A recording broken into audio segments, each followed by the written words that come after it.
आणि आता एक विशेष बातमी आपण बघूया। हिंदुत्वाची शिरणी म्हणून गेल्या काही दिवसात नवनीत राणांना भाजपाने नावारूपाला आणलं। पण नवनीत राणांनी भाजपासोबत डबल गेम खेळण्याचा प्रयत्न केलाय।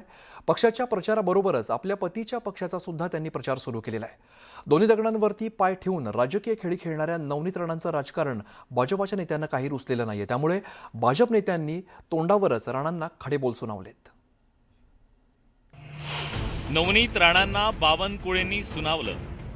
शेवटी कमळ आहे आणि कमळाविरुद्ध केलेला प्रचार हा कधीही कुणाला मान्य होत नाही। नवनीत राणांची सारवासारव। मी भारतीय जनता पार्टीची कार्यकर्ता आहे। जो प्रामाणिक कमळ सोबत आहे त्याच्यासोबत नवनीत राणा प्रामाणिक आहे। अनिल बोंडेंकडून भगव्याची आठवण। मत सगळ्यांना मागाल तर फक्त भारतीय जनता पक्षाच्या उमेदवाराचे मागा। एक वेळा जर का हा भगवा घातला आहे तर जुनं विसरून जा। नवनीत राणांचा पलटवार। अरे भगवे का रंग इतना फीका नहीं है कि 4 दिनों के लिए भगवा बेचकर किसी और का काम करेंगे, पर जो भगवे के साथ बेईमानी किया उसको भी छोड़ने वाले नहीं है, इतना याद जरूर रखना। खरं तर हे तिन्ही नेते एकाच पक्षात आहेत। तसंच एकाच मंचावरून त्यांनी भाषणही ठोकलं। पण या भाषणावेळी त्यांच्या शाब्दिक जुगलबंदी रंगली। एकीकडे त्यांनी भाजप उमेदवारांना विजयी करण्याचं आवाहन केलं, तर दुसरीकडे माजी खासदार नवनीत राणांना मंत्री बावनकुळे आणि खासदार अनिल बोंडेंनी जाहीर कानपिचक्या दिल्या। ही जुगलबंदी रंगण्याला कारणीभूत ठरलाय नवनीत राणांनी रविवारी केलेला प्रचार। नवनीत राणा यांनी अमरावती पालिका निवडणुकीसाठी आधी मुख्यमंत्र्यांसोबत भाजप उमेदवारांचा प्रचार केला। त्यानंतर फडणवीसांची पाठ फिरताच राणांनी युवा स्वाभिमान पक्षाच्या प्रचाराचा नारळ फोडला।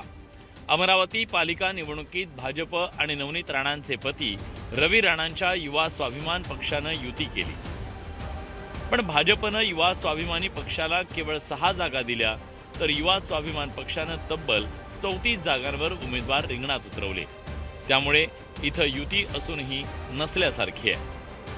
त्यांनी इतक्या सीट टाकलेल्या आहे की आता ती जी आमची युती झालेली आहे ती युती आता किती नैसर्गिक राहील, किती ती जी काही वस्तुयुती आहे त्याच्या आधारावर चर्चा केली। नैसर्गिक युती व्हावी असा विचार केला होता। आम्ही तशा जागाही सोडलेल्या त्या ठिकाणी कमळाचा काही उमेदवार टाकला नाही। पण रवी राणाजी यांनी अनेक ठिकाणी कमळाचे विरुद्ध उमेदवार टाकले आहे, तर त्यांनी ते नको टाकायला पाहिजे होते असं आमचा अपेक्षा होती। शेवटी त्यांनी त्याच्या पक्षाचा निर्णय करायचा आहे, त्यांच्या पक्षाचा निर्णय मी करू शकत नाही। नवनीत राणा भाजपात असल्या तरी त्या युवा स्वाभिमान पक्षाच्या उमेदवारांचा प्रचार करतायत आणि हीच बाब भाजप नेत्यांना खटकली आहे आणि प्रचार सभेत त्याचे पडसाद उमटले। मंत्री चंद्रशेखर बावनकुळेंनी नवनीत राणांना कानपिचक्या दिल्या, त्यावर राणांनी सारवासारव केली। मी वारंवार सांगतोय, कुठल्याही वरिष्ठ कनिष्ठ मध्यम कार्यकर्त्यांनी भारतीय जनता पार्टीचा कार्यकर्ता जिकडे उभा आहे त्याच्या विरुद्ध कुठलाही प्रचार करू नये। त्या कार्यकर्त्याला निवडून आणण्याकरता तन मन धनाने मदत केली पाहिजे। शेवटी कमळ आहे आणि कमळाविरुद्ध केलेला प्रचार हा कधीही कुणाला मान्य होत नाही। किती मोठा व्यक्ती असेल, देशातला, राज्यातला, ग्रामीणमधला, शहरामधला, तो कधीही कमळाच्या विरुद्ध प्रचार केलेला कुणालाही मान्य नाही, ते मान्य होतही नाही। आमचा पक्ष खूप मोठा आहे।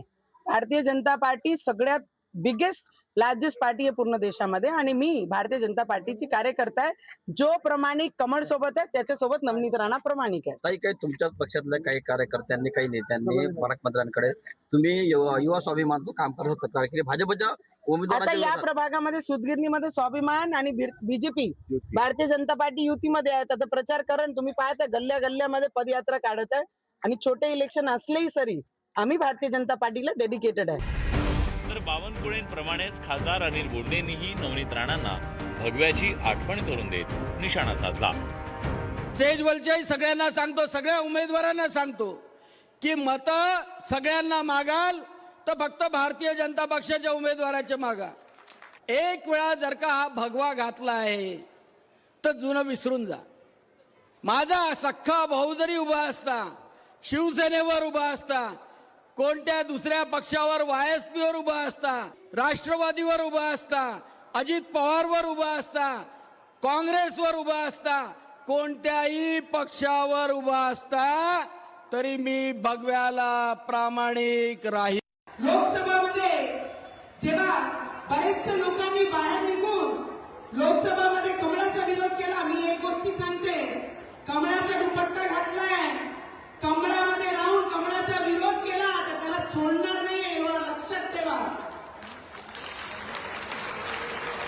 कोणी असन्मान, आमचे नेते आमच्या समोर बसलेले, आमच्या मंचावर बसलेले आहेत, त्यांना सुद्धा मी हेच विनंती करत, ज्यांनी ज्यांनी जेव्हा जेव्हा काम केलं त्यांच्या विरोधात आपल्याला काय करायचं आहे ते खुलेआम है. अरे भगवे का रंग इतना फीका नहीं है कि 4 दिनों के लिए भगवा बेचकर किसी और का काम करेंगे, पर जो भगवे के साथ बेईमानी किया उसको भी छोड़ने वाले नहीं है, इतना याद जरूर रखना. नवनीत राणा आणि रवी राणा हे पती पत्नी वेगवेगळ्या पक्षात आहेत आणि त्यामुळे पालिका निवडणुकीत नवनीत राणा भाजपच्या ऐवजी पतीच्या पक्षातील उमेदवारांचा प्रचार करत असल्याचं चिन्ह आहे. त्यामुळे भाजप नेत्यांनी नवनीत राणांना खडे बोल सुनावले. Bureau report, news 18 Lokmat, Amravati.